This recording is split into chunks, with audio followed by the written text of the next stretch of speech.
Ladies and gentlemen, stay tuned for the planet Earth's most relevant newscast. Broadcasting from Sector 17G in the southwestern corner of the Milky Way galaxy, we present to you a program that is a strange combination of newsworthy and non-newsworthy. Funny at times and extremely non-funny at others. Ladies and gentlemen, Earthlings and Mooners, may we present to you Valemount Live.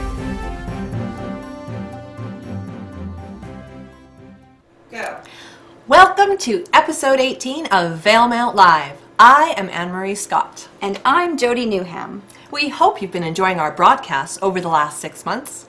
If you're one of our regular viewers, you might be slightly disappointed. The format has changed. Ratings were in the tank, so tonight we're going to lead off with some real news. Valemount Live was able to contact 2 Valemount health professionals helping with relief efforts in Haiti. Soon after the quake, Nurse Sandra Hodge traveled to Haiti as part of the nonprofit aid group, the Canadian Medical Assistance Team. Hodge arrived in Haiti on Saturday, January 16th, as part of the group's initial assessment team. Hodge spent time helping victims in Port-au-Prince. On January 19th, she traveled to Léogâne, Haiti, a city of 134,000, which was 80% devastated according to news reports. Hodge and other team members, including Dr. Ray Markham, helped set up a field hospital and began treating Haitians who had received little or no medical attention to date. Andrew McCracken spoke to Hodge about the situation in Port-au-Prince and the group's work in Léogâne.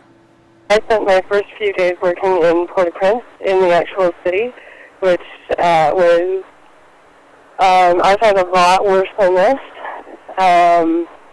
So just at the local hospital, the amount of things that I was seeing there was just incredible. We haven't had anybody dying here. We're able to treat them fairly effectively as best as we can. But in Port-au-Prince, it was a lot of understanding that the people weren't going to survive and just watching them and dealing with them. So today we've set up our field hospital and we've started to treat patients in a city that hadn't had a lot of medical attention yet.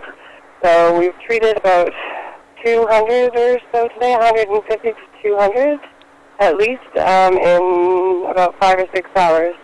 Wow. Are there many people who have still not received medical attention? Oh, almost everybody, yes. There are so many people with femur fractures, pelvic fractures. Most people haven't had dressings on their wounds. They're doing what they can, but like for example, today we've had, 10 or 15 femur fractures. But you have to remember this is 7 days after, so they've been dealing with none of the fractures are set, none of the pelvises are set. We did deliver a baby here last night as well. Wow. We're just doing whatever we can. 7 full days after the earthquake, many people had not yet been treated for very serious wounds. And on January 20th, the morning of our interview with Hodge and Markham, there had been a second smaller quake. As Andrew McCracken began to ask Hodge about her experience in Thailand after the tsunami, another survivor was brought out of the rubble. As Hodge explains, this person was a victim of the magnitude 6.1 earthquake that occurred at 6:03 a.m. on January 20th. Is this similar to your experience in Phi-Phi? Sorry, we're just having somebody who's just been pulled out of the rubble. We haven't carried care of this. Do you need to know? So they just pulled it. Yeah. So she was pulled out of the rubble. Okay. We had another earthquake here this morning. We had I've heard of 5.3, and then the military told me it was a 6.1. So I don't know exactly what it was. There's a lot of rumors flying around here, but more people were trapped in the wreckage. Yeah, and we're trying to close at night because it's very difficult to treat patients in the dark. Only absolute emergencies, but we can't even do the basic wound care at night because our team needs to sleep. We're running out the whole day long. I don't think Ray's had any food here, and he's drinking now. We're trying to make sure everybody's hydrated well, but we need our downtime to be able to take care of ourselves. And today I've spent the day triaging people because we have many people who show up at the gate, and they've all got something, so we need to treat the most important things first. But we also need to do as much wound care and prevention as possible. One of the problems is that we send these patients out and there's not fresh water for them to drink. There's even a very little amount of gray water. So it's really hard because it's 35 degrees and people are dehydrated. Basically, between all the logistical care and all the medical care, I'm getting about 3 to 4 hours sleep per night. Dr. Ray Markham arrived in Haiti on Monday, January 18th, also as part of the Canadian Medical Assistance Team.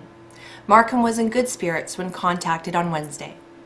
Markham was in a latrine when the second quake struck, but was in good humor about it. He said he was able to prevent himself from falling into the hole.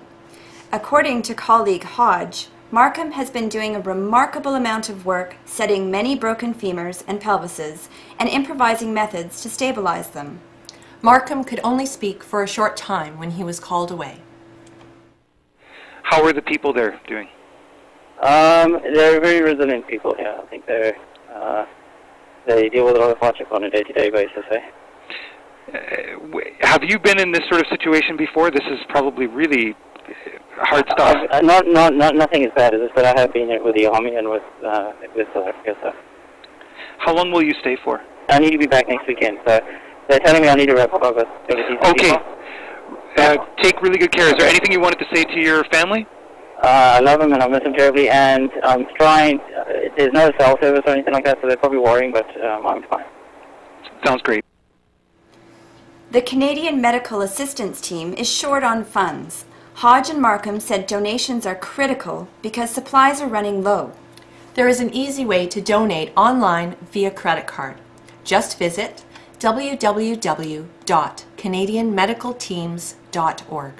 Hodge said that the funds are used extremely efficiently. We wish Hodge and Markham and the people of Haiti the best of luck and encourage you to donate if possible.